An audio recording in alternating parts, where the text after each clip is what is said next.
Hello students, आज आपण 10th standard जॉमेट्रीसाठी important questions for board exam पाहणार आहोत. पहा question 27. Determine whether the points are collinear. आपल्याला 3 पॉईंट्स दिलेले आहेत ए बी सी आणि हे 3 पॉईंट्स कोलिनियर आहेत का हे आपल्याला डिटरमाइन करायचं आहे. आता आपण distance A B, distance B C आणि डिस्टन्स ए सी काढून घेऊ आणि जर आपल्याला कोणत्याही 2 डिस्टन्सची सम तिसऱ्या डिस्टन्स एवढी मिळाली तर हे तिन्ही पॉईंट्स कोलिनियर असणार आहेत. पहा सॉल्व करू आपण एक्झाम्पल. प्रथम आपण कोऑर्डिनेट्स लिहून घेऊ. लेट ए चे कोऑर्डिनेट्स काय आहेत 1, -3. बी चे कोऑर्डिनेट्स 2, -5. सी चे कोऑर्डिनेट्स -4, 7. आता आपण डिस्टन्स फॉर्म्युला यूज करून डिस्टन्स ए बी प्रथम काढून घेऊ. Distance A B is equal to under root formula काय आपला distance formula x2 - x1 bracket complete the whole square plus y2 - y1 bracket complete the whole square is equal to under route.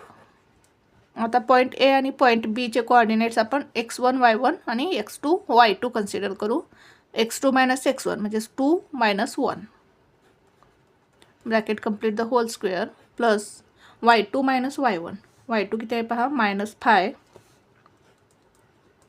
Minus y1 किती आहे पहा -3 आपण ब्रॅकेटमध्ये लिहू. Bracket complete the whole square is equal to under root 2 - 1 1 1चा square plus -5 minus काय होईल plus 3 bracket complete the whole square is equal to under root 1चा स्क्वेअर काय येईल 1 प्लस -5 प्लस 3 किती येईल -2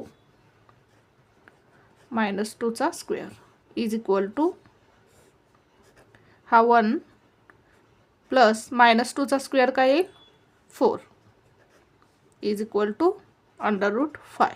याला देऊ आपण equation number 1. Distance A B किती मिळालं आपल्याला √5.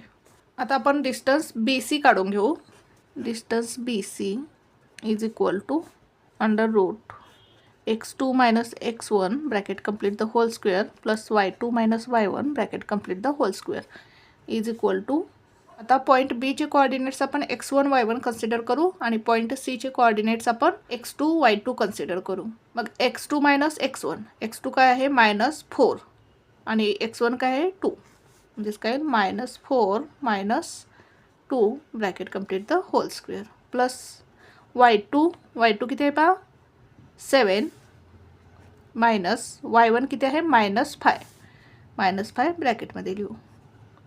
Bracket complete the whole square is equal to -4 - 2 किती येईल -6 स्क्वेअर प्लस 7 मायनस प्लस होईल 7 + 5चा square is equal to under root -6चा स्क्वेअर काय येईल 36 प्लस 7 + 5 12चा square is equal to under root 36 plus 12चा स्क्वेअर काय येईल 144 इज इक्वल टू 36 + 144 किती येईल पहा 6 + 4 10 कॅरी ओव्हर 1 4 + 3 7 7 + 1 8 आणि हा 180 येईल इज इक्वल टू. आता 180 आपण कसं लिहू शकतो पहा 36 × 5 36 × 5 केलं तर किती मिळेल आपल्याला 180.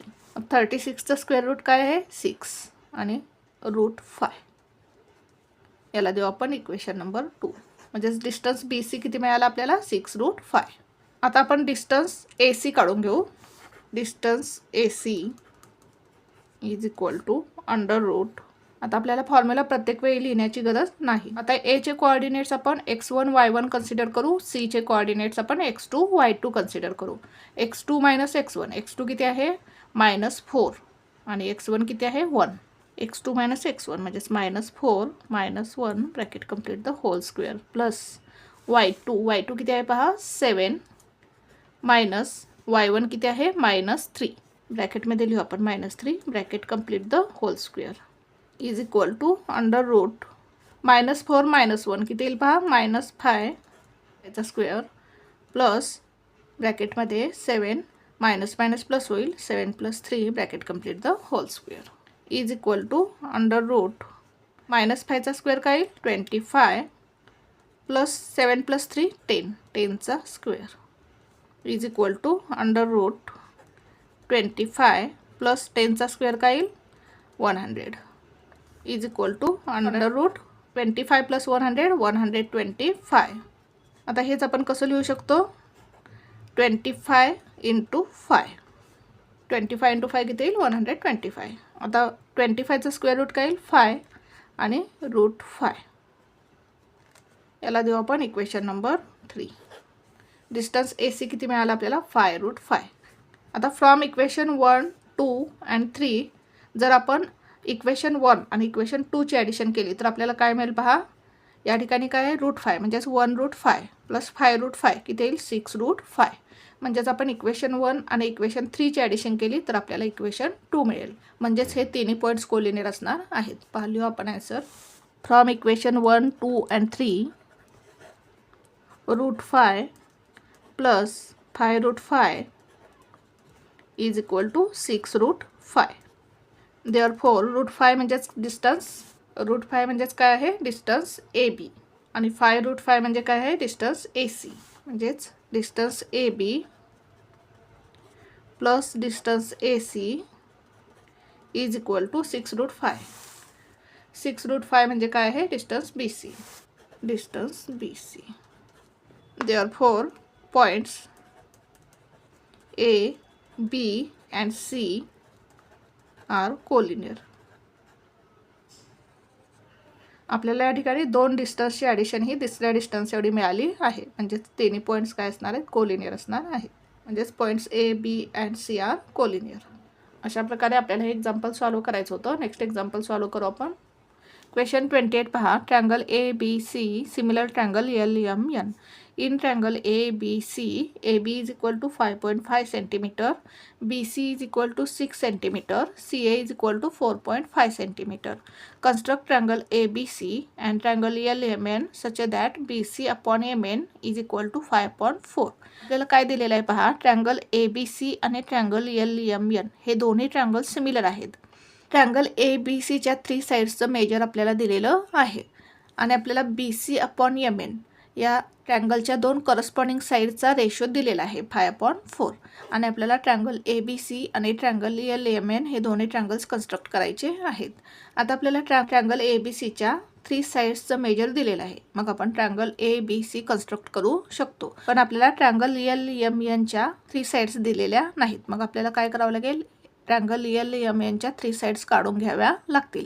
हा जो आपल्याला करस्पॉन्डिंग साइडचा रेशो दिलेला आहे याच्या सहाय्याने आपण ट्रँगल LMNच्या 3 साइड्स काढून घेऊ आणि आपण ट्रँगल ABC आणि ट्रँगल LMN कन्स्ट्रक्ट करू. आता आपल्याला हा जो रेशो दिलेला आहे याच्यावरून आपण या दोन्ही ट्रँगलपैकी कोणता ट्रँगल बिगर आहे आणि कोणता ट्रँगल स्मॉलर आहे हे सांगू शकतो. आता BCच्या समोर बिगर नंबर आहे. 4 पेक्षा 5 हा बिगर आहे. म्हणजेच ट्रँगल ABC हा ट्रँगल बिगर असणार आहे आणि MNच्या समोर 4 हा नंबर काय आहे 5 पेक्षा स्मॉलर आहे. म्हणजेच ट्रँगल LMN हा स्मॉलर ट्रँगल असणार आहे. पहा सॉल्व करू आपण एक्झाम्पल. आता आपल्याला काय दिलेलं आहे triangle ABC similar triangle LMN लिहून घेऊ आपण. Triangle ABC similar triangle LMN. Reason काय येईल गिवन. आता हे दोन्ही ट्रँगल सिमिलर आहेत म्हणजे यांच्या करस्पॉन्डिंग साइड्स प्रपोर्शनमध्ये असणार आहेत. लिहून घेऊ आपण. आता ABची करस्पॉन्डिंग साइड कोणती येईल LM. AB upon LM is equal to आता BC घ्यायचं. BCची करस्पॉन्डिंग साइड कोणती MN. BC upon MN is equal to आता AC घ्यायचं. ACची करस्पॉन्डिंग साइड कोणती येईल LN. रिझन काय येईल corresponding sides of similar triangles. आणि आपल्याला या 2 करस्पॉन्डिंग साइडचा रेशो दिलेला आहे BC अपॉन MN. या करस्पॉन्डिंग साइडचा रेशो दिलेला आहे 5/4. आता या तिन्ही साइड्सचा रेशो काय असणार आहे प्रपोर्शनमध्ये असणार आहे इक्वल असणार आहे. म्हणजेच आपण काय लिहू शकतो या तिन्ही करस्पॉन्डिंग साइडचा ratio is equal to 5/4. But BC upon MN is equal to 5/4. याला देऊ आपण equation number 1. Therefore AB upon LM is equal to BC upon MN is equal to AC upon LN is equal to काय येईल 5/4. कारण या तिन्ही corresponding साईडचा ratio काय असणार आहे इक्वल असणार आहे. आपल्याला BC अपॉन MN दिलेला आहे म्हणजेच आपण लिहू शकतो या तिन्ही करस्पॉन्डिंग साईडचा रेशो काय असणार आहे इज इक्वल टू 5/4. आता आपल्याला 3 साईड्स दिलेले आहेत AB BC AC. लिहून घेऊ आपण. AB किती आहे पहा 5.5. ABच्या ठिकाणी आपण 5.5 लिहू. 5.5 upon LM is equal to BC किती आहे पहा 6 upon MN is equal to AC. AC किती दिलेला आहे पहा. AC म्हणजेच या ठिकाणी CA दिलेला आहे 4.5 upon LN is equal to 5/4. आता आपल्याला LMची व्हॅल्यू फाइंड करायची आहे. मग आपण हा करस्पॉन्डिंग साईडचा रेशो इज इक्वल टू 5/4 घेऊ. 5.5 upon LM is equal to 5/4. त्यानंतर आपण MNची व्हॅल्यू काढण्यासाठी हा रेशो आणि हा रेशो घेऊ. म्हणजेच काय येईल 6 upon MN is equal to 5/4. आणि LNची व्हॅल्यू काढण्यासाठी आपण हा रेशो आणि हा रेशो घेऊ. 4.5 upon LN is equal to 5/4. आता आपण या तिन्ही साईड्स काढून घेऊ.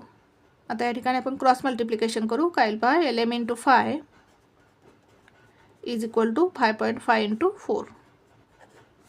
हा 5 आपण या साईडला घेऊ. इथे मल्टिप्लाय आहे या बाजूला आल्यानंतर डिवाइड होईल. Therefore LM is equal to 5.5 into 4 upon 5. भाग घालू आपण. 5 1 जार 5 5 1 जार 5 0.5 1 जार 5 इज इक्वल टू 1.1 इंटू 4. 11 4 जार 44 आणि एका डिजिट नंतर पॉईंट म्हणजेच आपल्याला LM किती मिळालं 4.4. आता आपण MN काढून घेऊ. क्रॉस मल्टिप्लिकेशन करू आपण. MN into 5 is equal to 6 into 4. Therefore MN is equal to हा 5 आपण या साईडला घेऊ. इथे मल्टिप्लाय आहे या बाजूला आल्यानंतर डिवाइड होईल. 6 4 जार 24 अपॉन हा 5. भाग घालू आपण.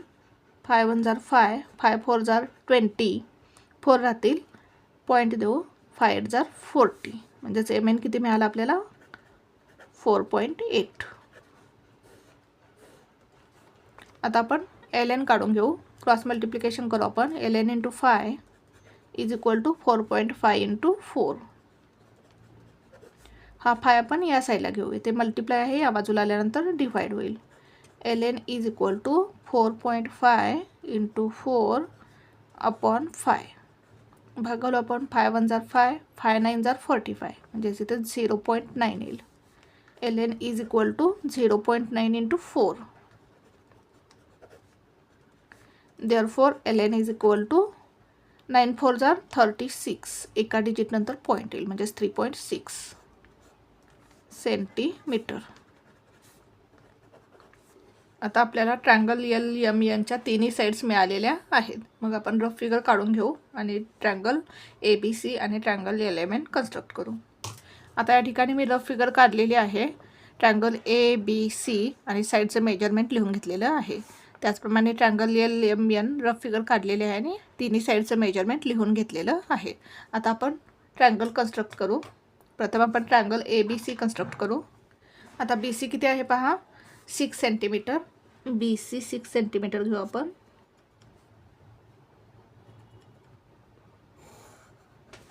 त्याला नाव देऊ आपण BC 6 सेंटीमीटर. आता AB किती आहे 5.5 सेंटीमीटर. मग आपण कंपासमध्ये 5.5 सेंटीमीटर डिस्टन्स घेऊ. आता B या पॉईंटवर कंपासचं टोक ठेवायचं आणि आर्क मारून घ्यायचा. आता AC किती आहे 4.5 सेंटीमीटर. AC किती आहे 4.5 सेंटीमीटर. आपण कंपासमध्ये 4.5 सेंटीमीटर डिस्टन्स घेऊ. आता C या पॉईंटवर कंपासचं टोक ठेवून आर्क मारून घ्यायचा. या ठिकाणी पॉईंट A घेऊ.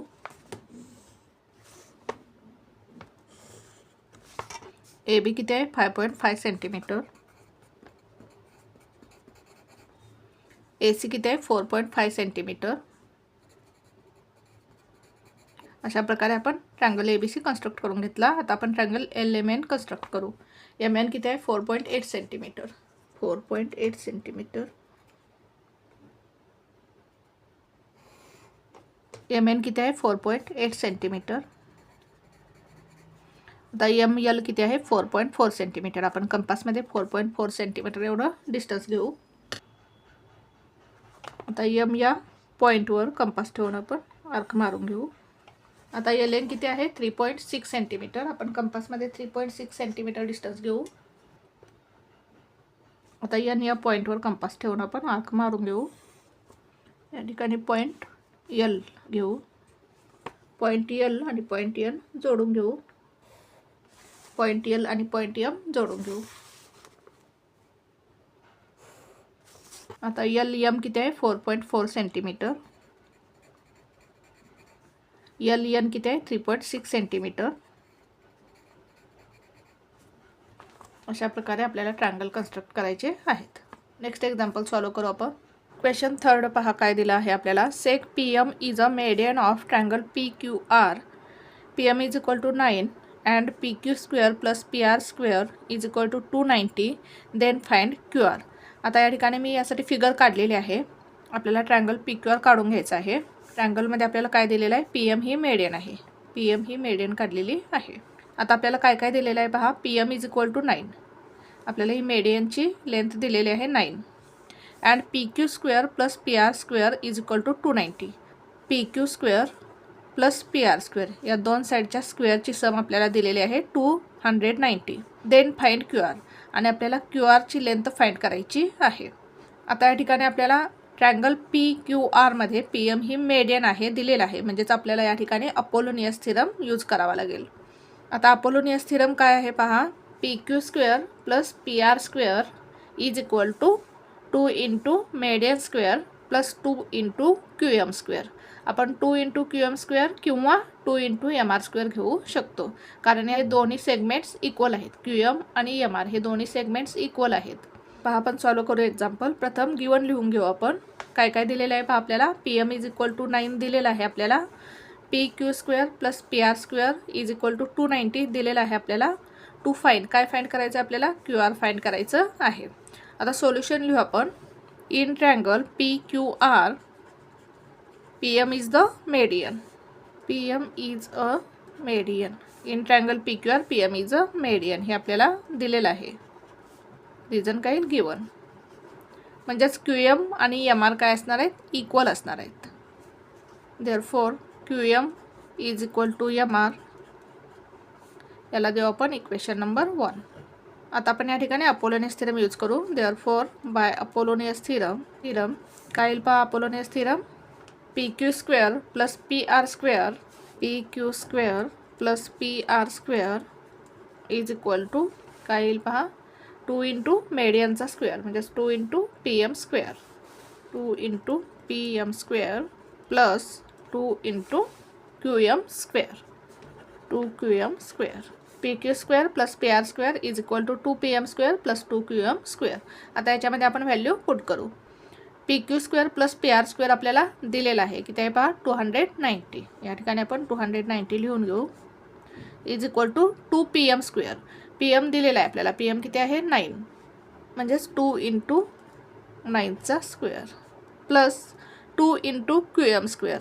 आपल्याला क्यू एम स्क्वेअर काढायचं आहे म्हणजेच 2 क्यू एम स्क्वेअर आहे तसं लिहू आपण. 290 इज इक्वल टू 2 इंटू 9चा स्क्वेअर. 9चा स्क्वेअर किती येईल 81 plus 2 Q M square. 290 is equal to 2 into 81 किती येईल पहा. 2 1 जार 2 2 8 जार 16 162 प्लस 2 क्यू एम स्क्वेअर. आता हा 162 आपण या साईडला घेऊ. या ठिकाणी साईन काय नाही म्हणजे काय असणार आहे प्लस असणार आहे. म्हणजे 162 या साईडला आल्यानंतर मायनस होईल. 290 minus 162 is equal to 2 Q M square.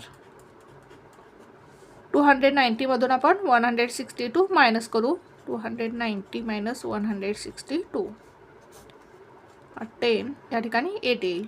10 minus 2 8. 8 minus 6 2. 2 minus 1 1. 128. 128 is equal to 2 Q M square. आता हा 2 आपण या साईडला घेऊ. येथे मल्टिप्लाय आहे. या बाजूला आल्यानंतर डिव्हाइड होईल. म्हणजेच काय येईल 128 divide 2 is equal to Q M square. इथे भाग घालू आपण. 2 1 2, 2 6 12, 2 4 8. म्हणजेच QM स्क्वेअर किती मिळाला आपल्याला 64. Therefore QM square is equal to 64. आता या ठिकाणी आपण काय करू, दोन्ही साईडचे स्क्वेअर रूट घेऊ म्हणजे आपल्याला QMची लेंथ मिळेल. Taking square root of both the sides. QM स्क्वेअरचं स्क्वेअर रूट काय येईल QM आणि 64चं स्क्वेअर रूट काय येईल 8. म्हणजेच आपल्याला QM किती मिळालं 8 मिळालं. आपल्याला काय फाइंड करायचं आहे पहा, आपल्याला QR फाइंड करायचं आहे. मग QR इज इक्वल टू आपण काय लिहू शकतो QM प्लस MR. कारण QM आणि R हे तिन्ही काय आहेत कोलिनियर पॉईंट्स आहेत. त्यामुळे आपण काय लिहू शकतो QR is equal to QM plus MR. लिहून घेऊ आपण. QR is equal to QM plus MR. Reason काय येईल Q-M-R. हे तिन्ही पॉईंट्स कोलिनियर आहेत. QMR हे तिन्ही पॉईंट्स कोलिनियर आहेत. आता QM आणि MR हे दोन्ही काय आहेत इक्वल आहेत. फ्रॉम इक्वेशन 1 QM आणि MR काय आहेत इक्वल आहेत. म्हणजेच QR इज इक्वल टू काय येईल QM 8 आहे म्हणजे MR पण 8 असणार आहे. 8 प्लस 8. रिझन काय येईल QR is equal to MR from equation 1. म्हणजेच QR इज इक्वल टू काय येईल 8 प्लस 8 16 युनिट्स. अशा प्रकारे आपल्याला एक्झाम्पल सॉल्व करायचं होतं. नेक्स्ट एक्झाम्पल सॉल्व करू आपण. फोर्थ क्वेश्चन काय दिला आहे पहा. Prove that if a line parallel to a side of a triangle intersects the remaining sides in 2 distinct points then the line divides the sides in the same proportion. हा आपल्याला theorem दिलेला आहे आणि हा आपल्याला काय करायचं आहे प्रूव्ह करायचा आहे. आपल्याला काय दिलेलं आहे पहा, यामध्ये काय प्रूव्ह करायचं आहे आपल्याला. If a line parallel to a side of a triangle. आपल्याला एक ट्रँगल काढून घ्यायचा आहे. या ठिकाणी मी ट्रँगल काढून घेतलेला आहे. ABC हा एक ट्रँगल काढून घेतला. या ट्रँगलमध्ये आपल्याला एक लाईन काढायची आहे. ही लाईन L आहे. आता काय सांगितलं, ही लाईन L काय करते, ट्रँगलच्या AB आणि AC या दोन साईड्सना पॉईंट P आणि पॉईंट Q या 2 डिस्टिंक्ट पॉईंट्समध्ये इंटरसेक्ट करते. आणि आपल्याला काय सांगितलेलं आहे, ही जी लाईन PQ आहे ही जर ट्रँगलच्या BC या साईडला पॅरलल असेल तर ही लाईन ट्रँगलच्या रिमेनिंग 2 साईड्सला सेम प्रपोर्शनमध्ये डिव्हाइड करते. म्हणजेच AP अपॉन PB आणि AQ अपॉन QC हा रेशो काय असणार आहे इक्वल असणार आहे. हे आपल्याला प्रूव्ह करायचं आहे. पहा आपल्याला कसं प्रूव्ह करता येईल. आता प्रथम आपल्याला काय करायचं आहे, ट्रँगल APQ आणि ट्रँगल PQB हे दोन ट्रँगल घ्यायचे आहेत. APQ हा ट्रँगल आणि PQB हे दोन ट्रँगल्स घ्यायचे आहेत. आता या दोन्ही ट्रँगलच्या एरियाचा रेशो घ्यायचा आहे आपल्याला. पहा area of triangle APQ upon area of triangle PQB. आता या दोन ट्रँगल्समध्ये जर आपण APQ या ट्रँगलमध्ये जर आपण AP हा बेस घेतला तर या ट्रँगलची हाईट काय येईल पहा. आता हाईट म्हणजेच काय, बेसच्या अपोजिट व्हर्टेक्समधून बेसवर काढलेला परपेंडिक्युलर. मग आपण या AP या बेसचा अपोजिट व्हर्टेक्स कोणता आहे Q. म्हणजेच हाईट काय येईल या Qमधून हा जो परपेंडिक्युलर आहे ही काय येईल या ट्रँगलची हाईट. आता जर आपण ट्रँगल PQB घेतला आणि या ट्रँगलचा बेस आपण PB घेतला तर याचा अपोजिट व्हर्टेक्स कोणता आहे Q. आणि या Qमधून आपण ही परपेंडिक्युलर लाईन काढली म्हणजेच ही काय झाली PQB या ट्रँगलची हाईट झाली. म्हणजे दोन्ही ट्रँगलची हाईट काय आहे इक्वल असणार आहे. आणि जर दोन ट्रँगलची हाईट इक्वल असेल तर त्या दोन ट्रँगलच्या एरियाचा रेशो कशाशी इक्वल असतो, त्यांच्या करस्पॉन्डिंग बेसिसशी इक्वल असतो. The ratio of areas of 2 triangles with equal heights is equal to the ratio of their corresponding bases. म्हणजे काय येईल, area of triangle APQ upon area of triangle PQB is equal to AP upon PB. आता याच्यानंतर आपल्याला APQ हा triangle आणि PQC हा triangle घ्यायचा आहे. कोणते ट्रँगल घ्यायचे आहेत पहा, APQ आणि PQC हे दोन ट्रँगल्स घ्यायचे आहेत. आता जर आपण APQ या ट्रँगलचा बेस AQ घेतला तर याची हाईट काय येईल पहा, या AQचा अपोजिट व्हर्टेक्स कोणता आहे P. या व्हर्टेक्समधून आपण परपेंडिक्युलर लाईन काढू म्हणजे ही काय होईल या ट्रँगलची हाईट येईल. आता जर आपण ट्रँगल PQC घेतला आणि या ट्रँगलचा बेस QC घेतला तर याचा अपोजिट व्हर्टेक्स कोणता आहे P. मग पी मधून ही परपेंडिक्युलर हाईट येईल. म्हणजेच या दोन्ही ट्रँगलची हाईट काय आहे, इक्वल आहे. म्हणजेच या दोन ट्रँगलच्या एरियाचा रेशो कशाशी इक्वल असणार आहे, देअर करस्पॉन्डिंग बेसिस. म्हणजेच काय येईल पहा, या दोन ट्रँगलच्या एरियाचा रेशो घेऊ आपण. Area of triangle APQ upon area of triangle PQC. दोन ट्रँगलच्या एरियाचा रेशो घेऊ. आता या दोन ट्रँगलची हाईट काय आहे, इक्वल आहे. म्हणजेच यांचा एरियाचा रेशो कशाशी इक्वल असणार आहे, दे आर करस्पॉन्डिंग बेसिस. म्हणजेच काय येईल, AQ अपॉन QC. याला देऊ आपण इक्वेशन नंबर 1, याला देऊ आपण इक्वेशन नंबर 2. आता लाईन L ही लाईन BCला काय आहे, पॅरलल आहे. आणि हे जे दोन ट्रँगल्स आहेत, ट्रँगल PQB आणि ट्रँगल PQC, या दोन्ही ट्रँगलचा बेस इक्वल आहे. PQ हा काय आहे, या दोन्ही ट्रँगलचा बेस आहे. दोन्ही ट्रँगलचा बेस इक्वल आहे आणि हे दोन्ही ट्रँगल्स पॅरलल लाईन्सवरती आहेत. दोन्ही ट्रँगल्स पॅरलल लाईन्सवरती आहेत. आता जर आपण ट्रँगल PQB घेतला आणि PQ हा बेस घेतला तर या ट्रँगलची हाईट काय येईल पहा, PQचा अपोजिट व्हर्टेक्स B, या B मधून आपल्याला परपेंडिक्युलर काढायचं आहे. म्हणजे ही काय येईल, या ट्रँगलची हाईट येईल. आता जर आपण ट्रँगल PQC घेतला, ट्रँगलची हाईट आपण PQ घेतली तर याचा अपोजिट व्हर्टेक्स कोणता आहे, C. म्हणजे या C मधून हा परपेंडिक्युलर आपण काढला तर ही काय येईल, या ट्रँगलची हाईट येईल. आणि दोन पॅरलल लाईन्समधील डिस्टन्स काय असतं, इक्वल असतं. म्हणजे दोन्ही ट्रँगलची हाईट काय असणार आहे, इक्वल असणार आहे. मग या दोन्ही ट्रँगलचा बेस इक्वल आहे, हाईटसुद्धा इक्वल आहे. म्हणजेच या दोन्ही ट्रँगलच्या एरियाचा रेशो काय असणार आहे, इक्वल असणार आहे. म्हणजेच काय येईल, area of triangle PQB is equal to area of triangle PQC. याला देऊ आपण इक्वेशन नंबर 3. आता इक्वेशन 1, इक्वेशन 2 आणि इक्वेशन 3 वरून आपण काय सांगू शकतो पहा. आता या ठिकाणी area of triangle APQ, area of triangle APQ equal आहे. आता एरिया ऑफ ट्रँगल PQB आणि एरिया ऑफ ट्रँगल PQC आपण या ठिकाणी इक्वल दाखवलेलं आहे. म्हणजे काय येईल, ह्या दोन्ही साईड इक्वल असणार आहेत. लेफ्ट साईड इक्वल आहेत म्हणजेच राईट साईडसुद्धा इक्वल असणार आहेत. म्हणजे आपण काय म्हणू शकतो, AP upon PB is equal to AQ upon QC. अशा प्रकारे आपल्याला हा थिरम प्रूव्ह करायचा आहे. कोणता हा थिरम, बेसिक प्रोपोर्शनॅलिटी थिरम. आता आपण नोटबुकमध्ये थिरम लिहून घेऊ. कसा लिहायचा पहा थिरम. प्रथम गिवन लिहून घ्यायचं. तर गिवन काय काय येईल पहा. काय काय दिलेले आहे आपल्याला. In triangle ABC line L ही लाईन BCला पॅरलल आहे. त्याचबरोबर लाईन L, लाईन AB आणि लाईन ACला पॉईंट P आणि पॉईंट Q मध्ये काय करते, इंटरसेक्ट करते. लिहून घेऊ आपण. In triangle ABC line L parallel line BC and line L intersects AB and AC at point P and Q respectively. हे आपल्याला थिरममध्ये दिलेलं आहे. आता काय येईल, टू प्रूव्ह काय करायचं आहे आपल्याला. AP upon PB is equal to AQ upon QC हे आपल्याला प्रूव्ह करायचं आहे.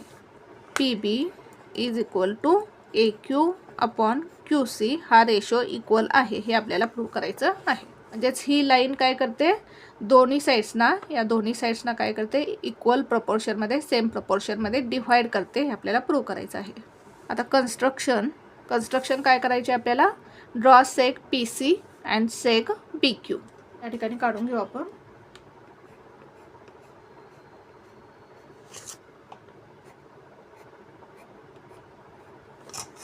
Draw सेग PC and सेग BQ. Proof लिहू आपण. प्रूफ प्रथम आपण APQ आणि PQB हे दोन ट्रँगल घेऊ. Triangle APQ and triangle PQB या दोन्ही ट्रँगलची हाईट काय असणार आहे, इक्वल असणार आहे. Triangle APQ and triangle PQB have equal heights. आता आपण या फिगरमध्ये पाहिलेलं आहे दोन्ही ट्रँगलची हाईट काय असणार आहे, इक्वल असणार आहे. Have equal heights. देअरफॉर म्हणजेच या दोन ट्रँगलच्या एरियाचा रेशो हा कशाशी इक्वल असणार आहे, देअर करस्पॉन्डिंग बेसिस. लिहून घेऊ पहा आपण. Area of triangle APQ upon area of triangle PQB is equal to AP upon PB. Reason काय येईल? Areas proportionate to bases. आता आपण ट्रँगल APQ आणि ट्रँगल PQC हे दोन ट्रँगल्स घेऊ. Triangle APQ and triangle PQC या दोन्ही ट्रँगलची हाईट सुद्धा काय आहे? इक्वल असणार आहे. Have equal heights. आता आपण या रफ फिगरमध्ये पाहिलेलं आहे. ट्रँगल APQ आणि ट्रँगल PQC या दोन्ही ट्रँगलमध्ये सुद्धा काय असणार आहे? दोन्ही ट्रँगलची हाईट इक्वल असणार आहे. म्हणजेच या दोन ट्रँगलच्या एरियाचा रेशो कशाशी इक्वल असणार आहे? Their corresponding bases. लिहून घेऊ आपण. Therefore area of triangle APQ upon area of triangle PQC is equal to AQ upon QC. या ठिकाणी काय येईल? AQ upon QC. याला आपण इक्वेशन नंबर 1 देऊ, याला आपण इक्वेशन नंबर 2 देऊ. रिझन काय? Areas proportionate to bases. आता आपण ट्रँगल PQB आणि ट्रँगल PQC घेऊ. आता या दोन्ही ट्रँगलमध्ये PQ हा बेस काय आहे? कॉमन आहे. लिहून घेऊ आपण. Seg PQ is a common base of triangle PQB and triangle PQC. Seg PQ is common base of triangle PQB and triangle PQC. आणि सेग PQ हा काय आहे? सेग BCला पॅरलल आहे. सेग PQ parallel सेग BC. सेग PQ parallel सेग BC आहे आणि या दोन parallel लाईन्सवरती हे दोन्ही ट्रँगल्स आहेत. म्हणजे या दोन्ही ट्रँगलची हाईट काय असणार आहे? इक्वल असणार आहे. लिहून घेऊ आपण. Hence triangle PQB and triangle PQC have equal heights. Therefore आता या दोन्ही ट्रँगलचा बेस इक्वल आहे, हाईट इक्वल आहे, म्हणजे या दोन्ही ट्रँगलच्या एरियाचा रेशो इक्वल असणार आहे. Therefore area of triangle PQB is equal to area of triangle PQC. याला देऊ आपण इक्वेशन नंबर 3. आता या ठिकाणी area of triangle APQ area of triangle APQ equal आहे.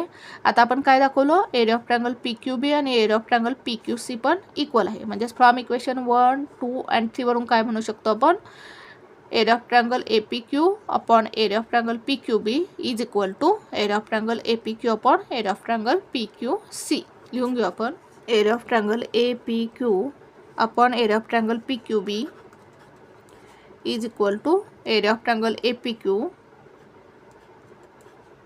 upon area of triangle PQC.